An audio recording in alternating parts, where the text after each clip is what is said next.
Amen. Hallelujah. Bwana Yesu asifiwe. Ninaitwa Pastor Ben kutoka CFF Utawala na ninaleta neno la Bwana nikiwa nimeokoka, nikiwa nimeongozwa na Bwana na Yesu Kristo akitawala ndani yangu. Karibuni sana. Tuendelee na ujumbe ambao tumepea kichwa kutembelewa na Mungu. Bwana asifiwe. Praise the Lord. Na wakati ambapo ulipita last Thursday niliweza kusema ya kwamba jambo moja ambalo Mungu huwaga anatazama ndiye aweze kutembelea watu, ndiye aweze kukomboa watu, ndiye aweze kutoa watu katika utumwa, ndiye aweze kuponya maisha ya watu, ndiye aweze kutembelea maisha ya watu, ndiye aweze kutembelea taifa kama hii ama ulimwengu. Nikawaambia kwamba ile kitu ambacho huwaga anaangalia ni agano ama covenant.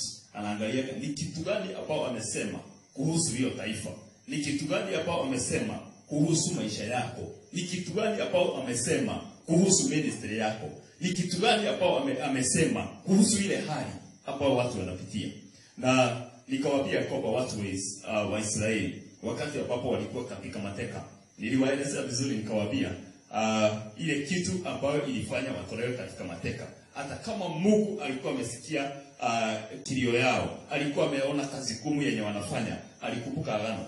Bwana asifiwe. Walikuwa wanalia na hawakuwa wanalilia Mungu, walikuwa wanalia kwa sababu ya mambo mazito, ya mambo ambayo yanaumiza, yanavunja moyo, kazi ngumu, kupigwa na wale walikuwa wamewasimamia. Na sasa wakati Mungu alikuwa anaangalia, naona na watu ile kupigwa wanapigwa kweli kabisa, wanapigwa kweli kweli.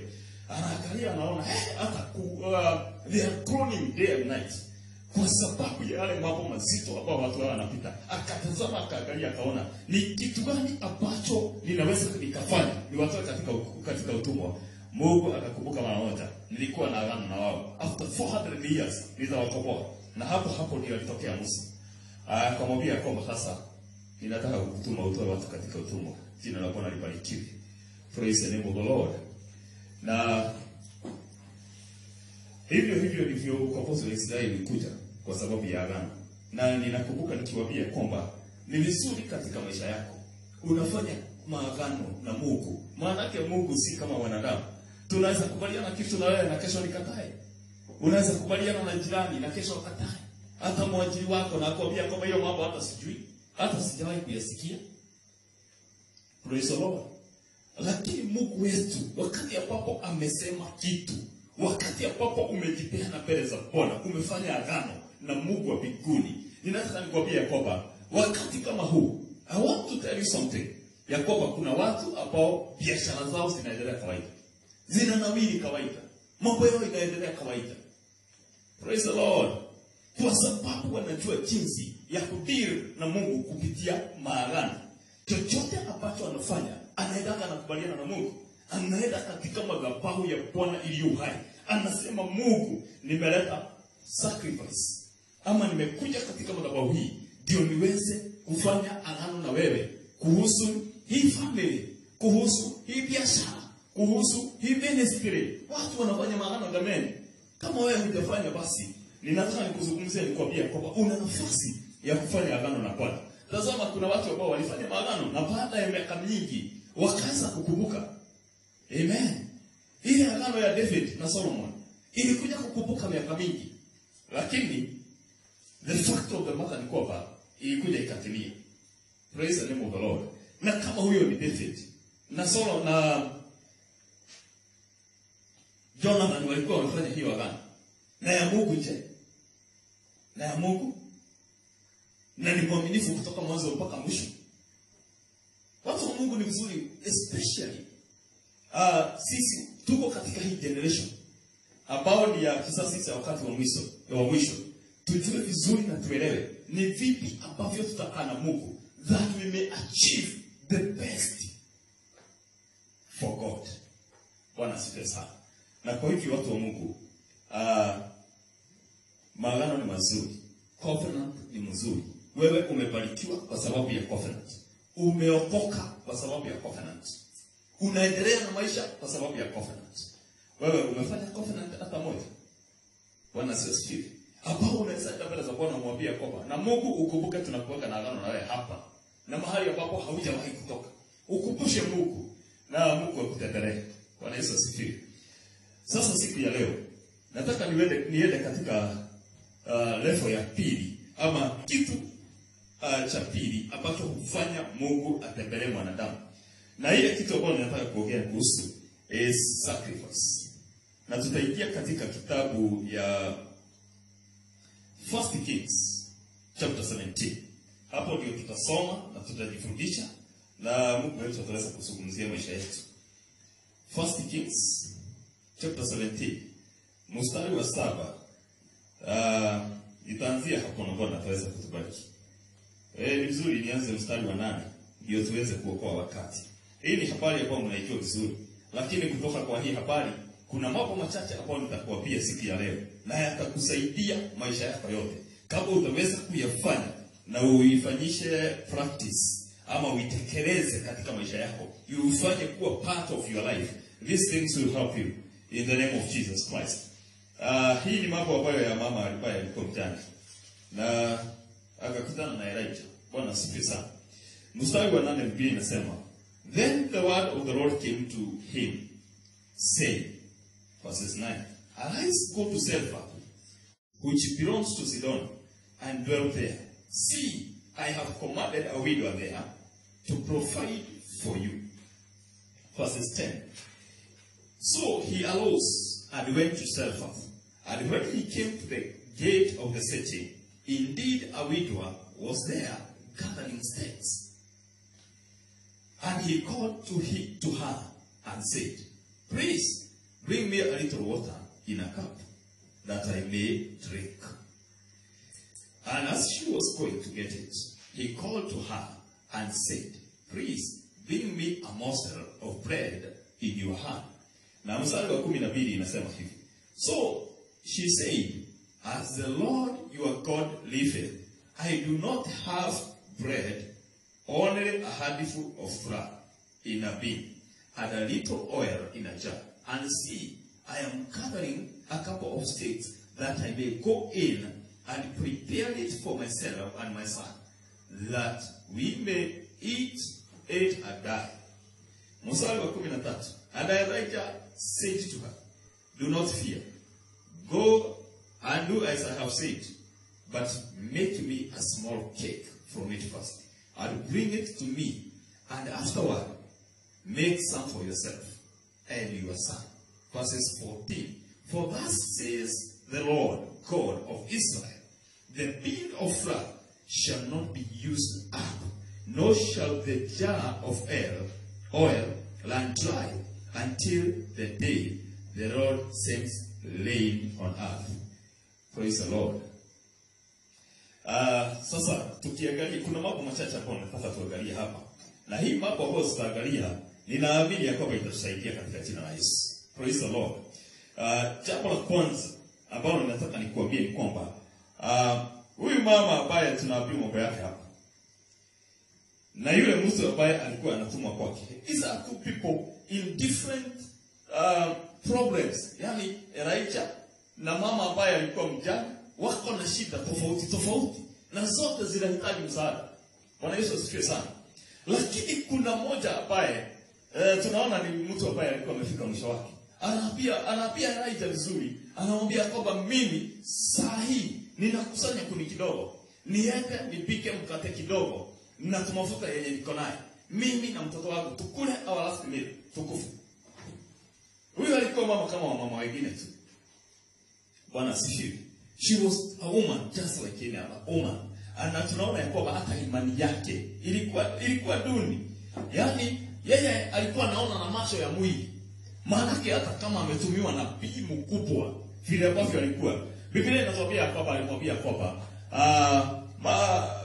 hiyo mkate unaniambia mimi niende nikuletee sina, lakini niko na kauga kadogo, uga niko naye kidogo, na ile uga ambaye niko naye ninaenda nitayarisha kama mkate yangu na mtoto wangu tukule tufike mwisho.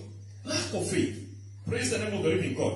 Na sasa wakati ambapo nilikuwa ninaangalia hii mama, kuna mambo ambayo nilikuwa ninajifundisha. Na ni vizuri na wewe uweze kusoma kupitia hii situation ama kupitia hii mambo ambaye imeandikwa katika Bible. Biblia inasema ya kwamba first of all there was a command. Na yule mtu ambaye ako commanded. Let me tell you, our God is faithful. Our God is awesome. He declares the end from the beginning. And he could see. Listen to this. Wakati ambapo Elijah alikuwa anatumwa kwa Rafael, aliambiwa ya kwamba go to that brook and I have commanded a Rafael there. Na hapa tunaona ya kwamba Mungu anamwambia ya kwamba I have commanded a widow there. There is not here. Ni kitu ambayo iko mbele. Na kwa hivyo ile mambo ambayo tuko nayo, Mungu anaona mbele. Mambo hii ya ugonjwa wa corona, Mungu anaona mbele. Hiyo business yako, Mungu anaona mbele. Hiyo kazi yako ambayo umeajiriwa, ambayo sahihi inaambiwa utakatwa mshahara, utafanywa nini, utasimamishwa, Mungu anaona mbele. He is there, not here. Praise the name of the Lord. And therefore, we must understand that when we are in our surrounding, when we can just see around what we have and what we can do with our mind and our ability, God is saying there. And he commands something different to happen there, not here. Praise the name of the living God. And I have commanded a widow there. Number one, he is commanding his servant. He is commanding Elijah. And I command you now. Toka hapa. Go to Zarephath. At the Zarephath, I have commanded a woman there. There is always a command when you listen to the voice of God ahead of you, because our God always prepares the best out of us. Bwana sifiwe. Mungu anatutengenezea mambo mazuri kila wakati. Ile kitu ambayo inafaa tujue ni kwamba lazima tuelewe kutii sauti ya Mungu. Lazima tuelewe kutembea na Mungu. Lazima tuelewe njia za Mungu. Lazima tuelewe wakati ambapo Mungu anasema na wakati ambapo tunaambiwa na wakati ambapo tunasikia sauti isiyo ya Mungu. Praise the Lord. Na hapa tunaona ya kwamba after the connecting two needs, we have two needs here. Elijah hana mahali ya kukaa na hana chakula. Naye mama hana mahali ya kukaa, lakini chakula yenye yako nayo ni ya mwisho. Hapo watu wengi huweka wanafika na wanasema ya kwamba I don't know even what to do. Hata rent sijui nitalipa namna gani, hata school fees sijui nitalipa namna gani ikifunguliwa shule, hata hii mambo sijui nitafanya namna gani. What you need to understand is that your end is the beginning of God, because God is saying there ahead of you, beyond what you can see. Zaidi ya vile ambavyo mawazo yako yanaweza fikiria, macho yako yanaweza kuona, God is saying there. Praise the Lord. That is what God is saying. And even in this situation, tunaona ya kwamba tukiendelea hiyo mstari wa 10. So he arose and went to Zarephath. And when he came to the gate of the city, indeed a widow was there. God is so clever. He connects things that are compatible. Anataka vitu ambazo zinaweza kukuja pamoja. He is ordering the woman kutoka pande ile. Na pande hii ingine ameongelesha Elijah and he is bringing them together. Wakati ambapo alifika katika malango, hakukutana na mzee na hakukutana na kikundi ya wamama. Biblia inasema vizuri ya kwamba alikutana na huyo mama. Na wakati alikutana na yeye, nini alifanya? Akamwambia kwamba mama, kuja hapa. Come here. Mama kaenda akamwambia kwamba sasa mimi nataka uniletee maji. Unajua vitu zingine tukipishwa vitu dogo inakuwa rahisi. Maji hapa inawakilisha nini? Vitu ambazo fali yake si kubwa, fali yake ni kidogo. Na hapo mama hiyo kitu alikuwa naye, hakuwa amekosa, akakimbia. Amen. Na hapa tu lazima tuelewe ya kwamba hapa Elijah anataka kutengeneza imani ndani ya huyu mama. Sasa ile mambo ambayo alikuwa amesema kwanza, mimi ninataka nini? Nataka nitengeneze chakula kidogo nikufe. Lakini kwa sababu Elijah alikuwa anaelewa hii mambo, anamwambia kwamba endea maji kwanza. Maana hiyo maji ni kitu kidogo. Mimi naona kama angetangulia na kumwambia kwamba sasa ninataka uniletee hiyo unga ama uniletee hiyo mkate. Naona kama kungekuwa na shida, ama wewe unaona namna gani? Imagine your last meal yenye umepepa tu na mkono. Umeshika tu na unaona ya kwamba sasa hapa niko. Hakuna kitu kingine ninakosa.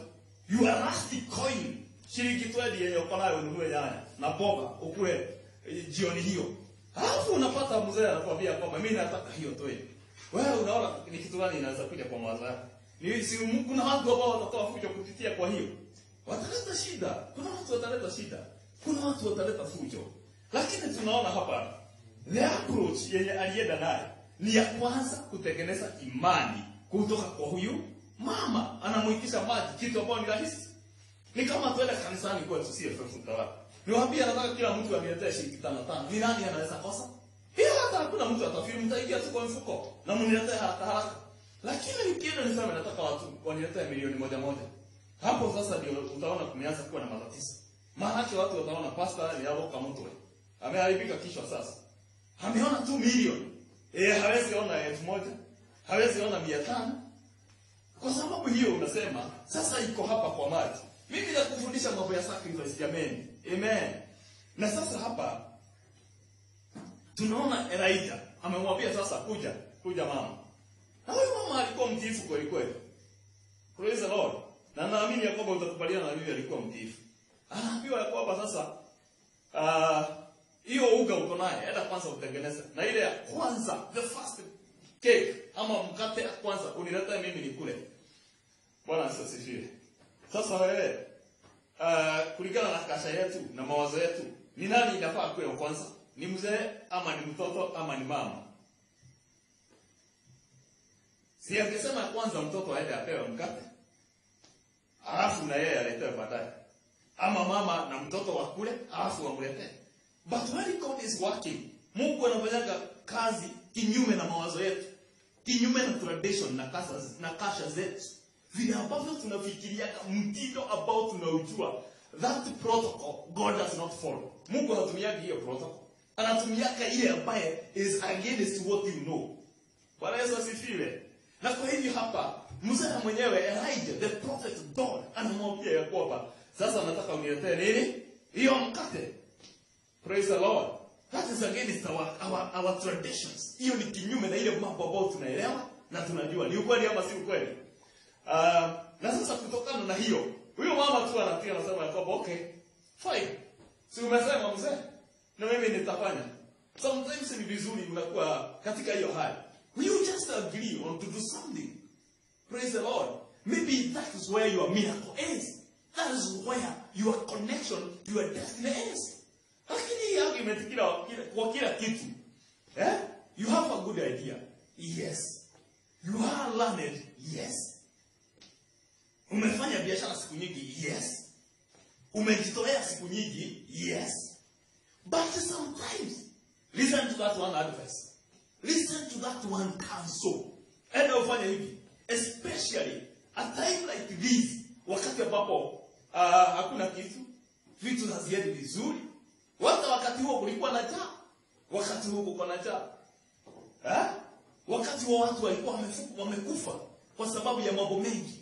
Kwa sababu wengine wakauawa na njaa, watu wengi. Lakini hapa ndio salvation ikuje kwa huyu mama.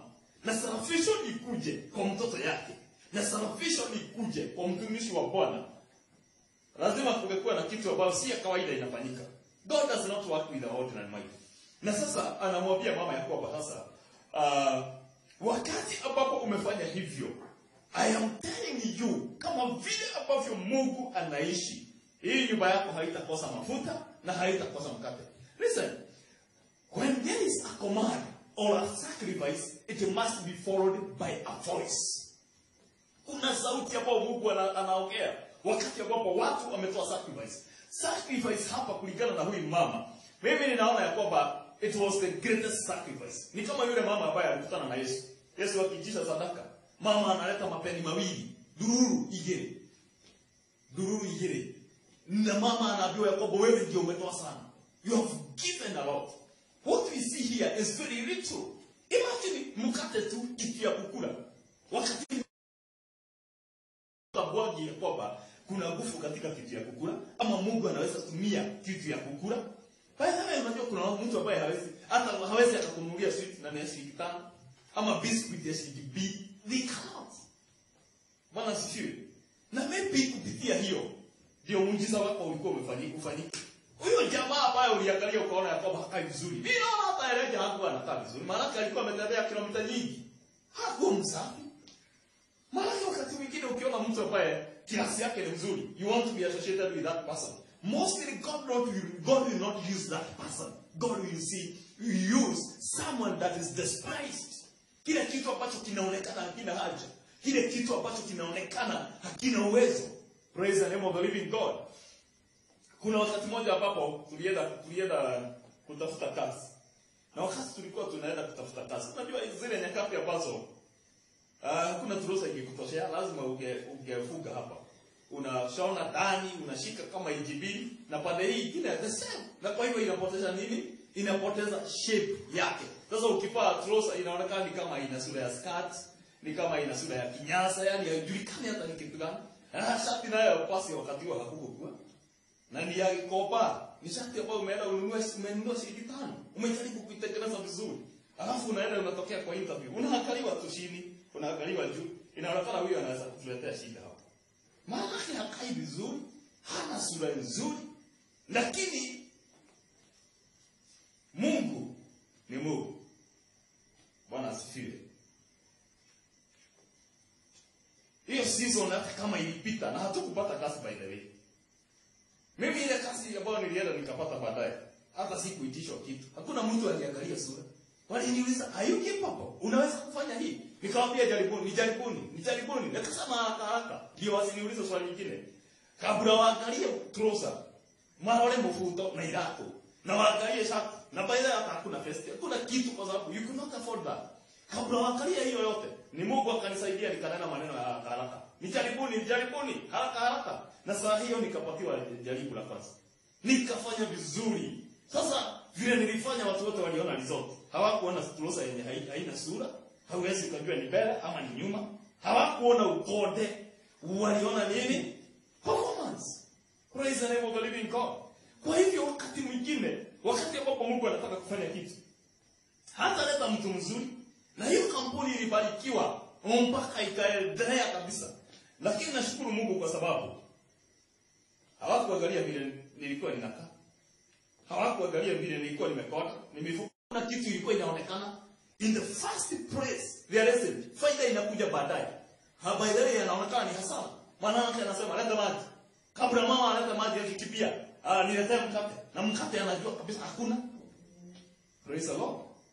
Na hapo ndio Mungu, ndio Elijah sasa anatumika after obedience ya huyu mama. Na kuambiwa ya kwamba enda ulete ile sacrifice ambaye anaenda kutoa.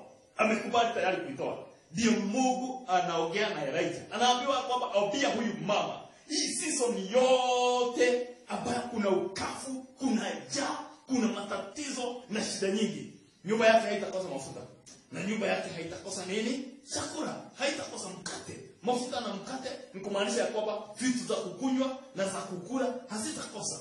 Mpaka hiyo wakati ambapo hakukuwa na mvua ikwishe. Bwana Yesu asifiwe.